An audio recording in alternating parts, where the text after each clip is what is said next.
Hello everyone, Assalamu alaikum wa rahmatullahi wa barakatuh. My name is Ammar Qudwai and I welcome you to my documentary for Senior Project 2021-2022.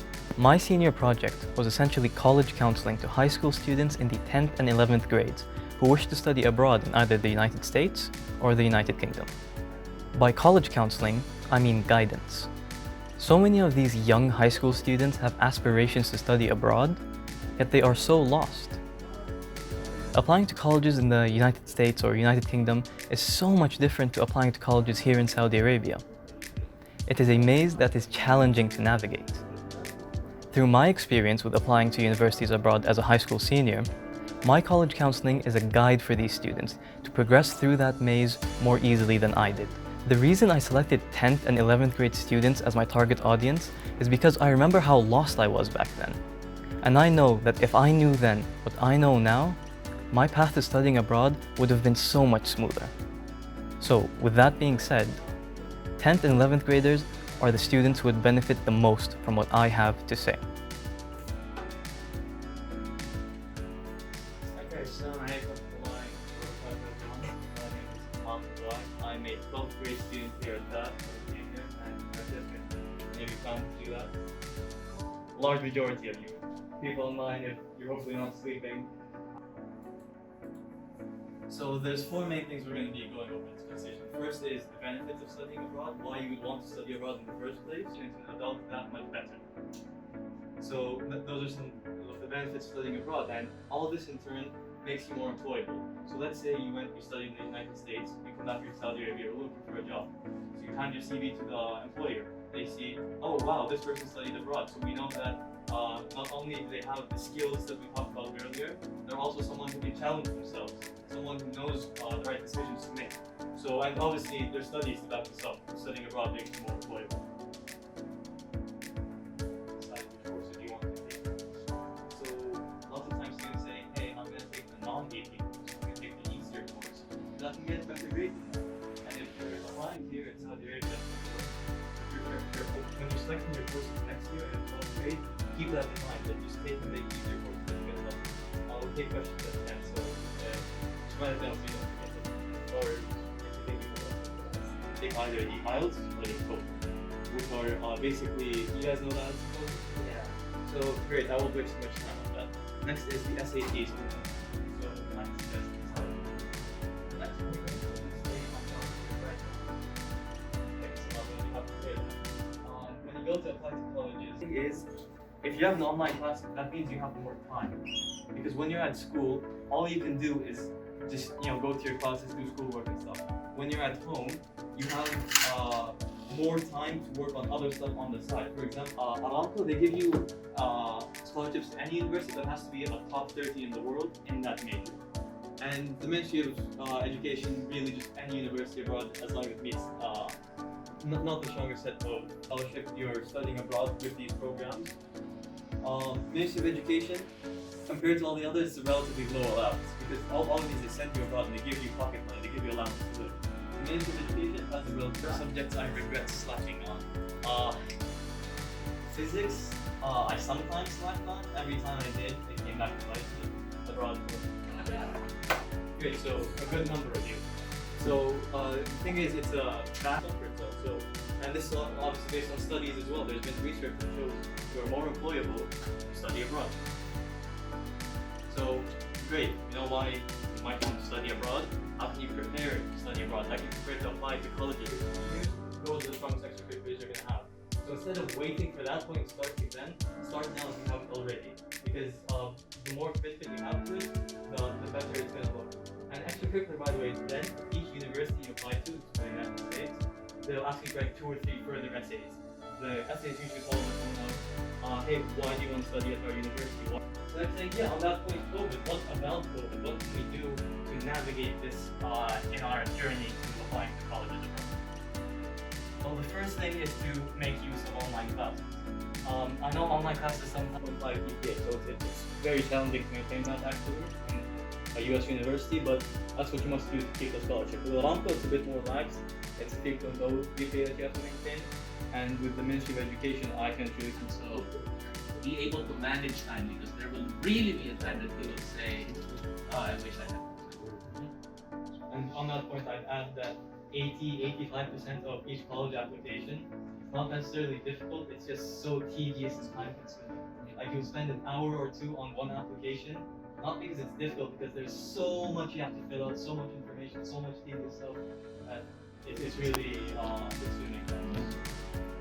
So yeah, is there any questions from anyone? Yeah, what do you have in your Not you, I speak in general, okay? Whether online or face to face. Viewers submit that to Zoom. That's not going to work, because the university is going to look at it and they're going to do it themselves. They're going to change out the name.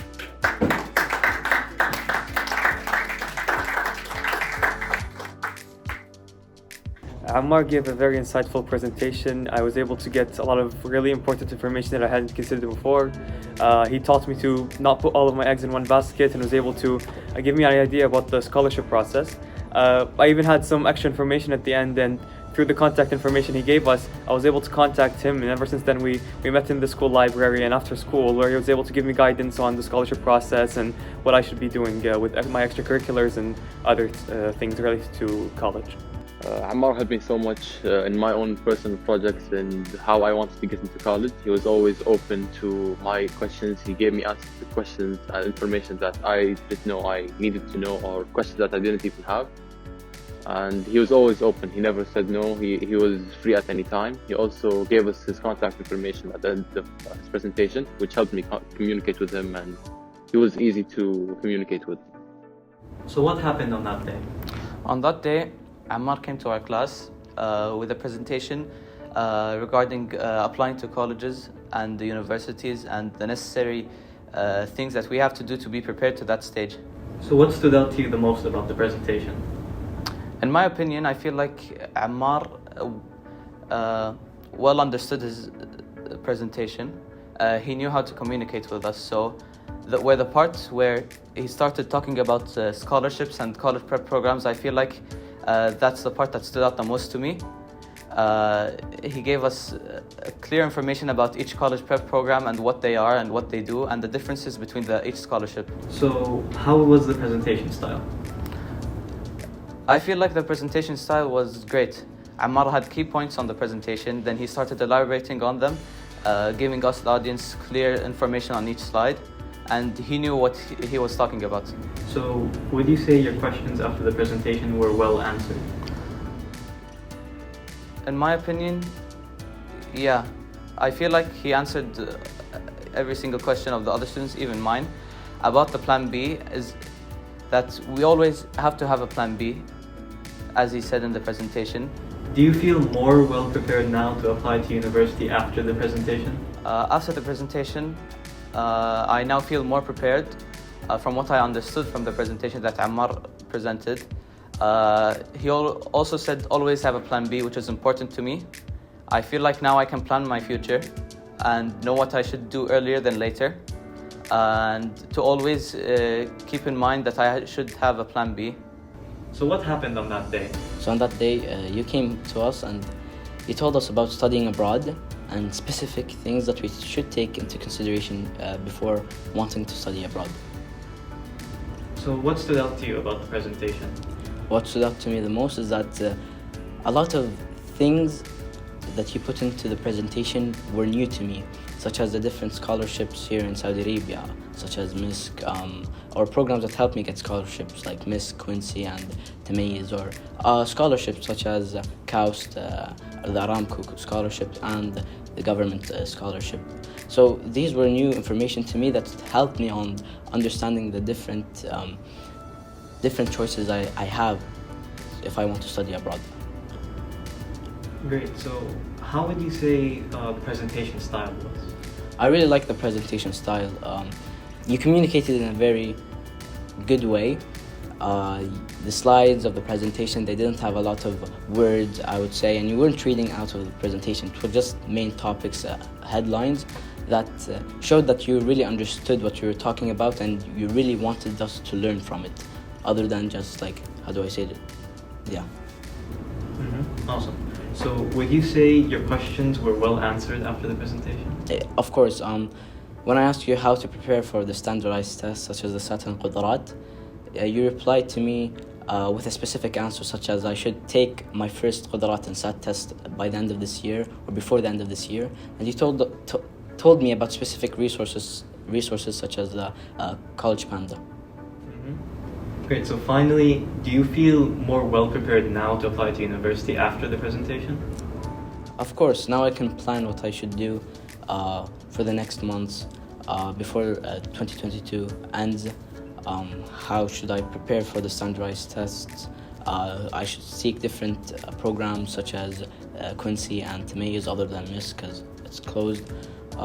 So yeah, I've learned a lot, and I'm really thankful that you came. Now I'm constantly thinking of this instead of like postponing it to sometime else.